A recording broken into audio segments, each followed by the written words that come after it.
So in this video, I want to share with you guys my advice for beginners.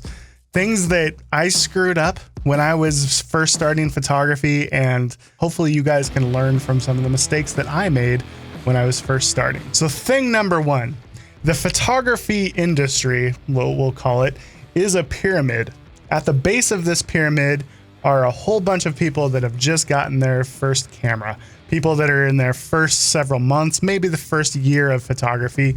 And then as we go up the pyramid, people get more and more advanced with their skill level. And once you get to the top of that pyramid, there's very few of those people. There's a lot of content creators and software developers and camera gear creation people that realize this. They know that there's a whole lot more people at the base of that pyramid. There's a lot of people out there preying on the inexperienced photographer. And I want you guys to realize that you don't have to spend all of that money when you're first starting photography to get better at photography.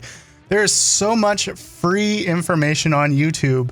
You don't need all of those, $29.99 Lightroom preset deals. A lot of those things are, in my opinion, they're like predators preying on the inexperienced photographer. And I want you guys to be aware of that. If you are going to buy a set of tutorials or, whatever it is, an ebook, vet your sources a little bit, especially if the product is very expensive. The last thing you want to do is spend a bunch of money on junk. And there's a lot of it out there. Take it from someone like myself that bought a lot of that stuff in my early years.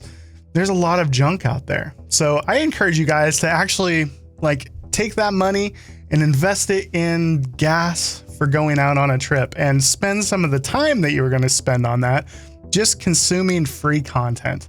There are so many great YouTube channels that teach all of that same stuff, but they do it for free.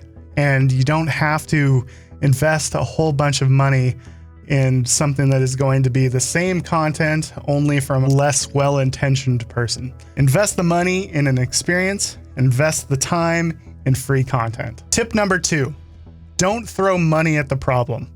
I know that there's a lot of photographers that they take this chunk of money and they just try to purchase their way into becoming a better photographer, and that's not always the way that it works. It's going to be the experience and the amount of time that you pour into photography that actually gives you the best results.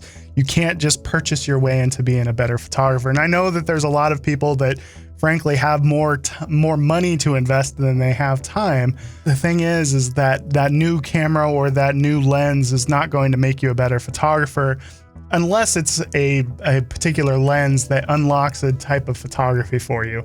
Maybe it's a fast prime that you can do astrophotography with, or maybe it's a super telephoto that you can finally get wildlife photos with. Sometimes some pieces of gear will unlock parts of photography for you, but more often than not, all it really is people throwing money at the problem.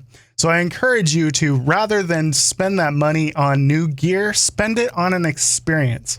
Spend it on a new trip, or maybe it's a road trip, or maybe, I don't know, maybe it's a helicopter flight over a particular mountain range. You can purchase those experiences, and those experiences are going to be far more fruitful than that piece of gear that nobody can tell the difference between that camera and your old camera, most likely. One of the guidelines that I give myself is, will anybody else be able to tell the difference between this piece of gear and my old piece of gear? Most often, the answer is no. I'm a slightly different user case because I'm a professional that does it all the time, and I shoot a lot, so I want to keep up with the Joneses, so to speak. But my advice for people, especially in that first year or two of photography, is take that money that you're going to invest in a new piece of gear and invest it in an experience or a trip, because that is going to be something that everybody can see the difference in. Tip number 3, post-processing is 50% of the creative process. And I know this is kind of a controversial subject. It's very divisive because everybody has their own lines in the sand of what they want their post-processing to be. But the truth is, the better at post-processing you are, the better you will be at realizing your creative vision for whatever type of photography you do. I don't care if you're somebody that wants to be very documentary. Being better at post-processing will make you better at your job. So tip number 4, don't over-process. And I know that's totally related to tip number 3, but take it from me. I've overprocessed my images. You could argue I still overprocess my images, but in the beginning, I really overprocessed my images. I was crazy with the clarity slider. I went through an HDR phase. Like I did all of the same mistakes that maybe many of you are still making. So the thing is, you learn a new trick, you learn a new tool, you learn what's possible with post-processing. And then after that, you kind of get it out of your system and then you dial it back. As I've gotten better, I've constantly trying to dial back my post-processing. That way I'm only using what the image calls for rather than just throwing every trick I know at the image. Having all of these tools in the toolbox will make you a better photographer. But in the beginning, you kind of overdo it and then you have to analyze it and then dial it back. So most of you, or some of you, I don't know you, but I'm guessing there's some of you watching this right now that knows that you probably overprocess a little bit. So take a step back and, dial it back a little bit. Tip number 5, consume lots of photography. Learning to analyze the work of photographers that you really admire is an incredibly useful tool for your own photography. It's kind of like a musician sitting down and not only listening to music, but listening to what the drummer's doing and listening to all the little things that make that drummer sound the way he does. You can do the same thing with photography, only you're analyzing, the way they composed the shot and why did they compose that shot and why is it so pleasing when they compose a shot that way. You can really analyze all of these different photographic influences, and that is going to influence your own photography.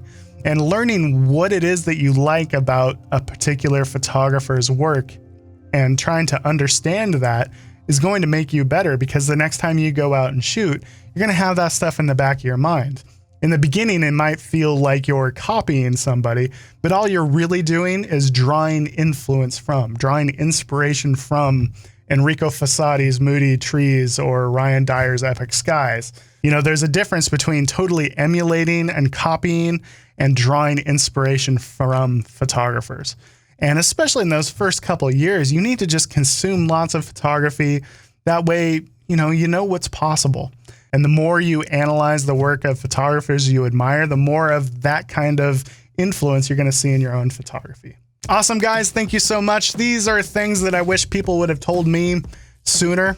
I would have got better faster, but hopefully you guys can learn from my mistakes and follow some of these tips that I've got for you.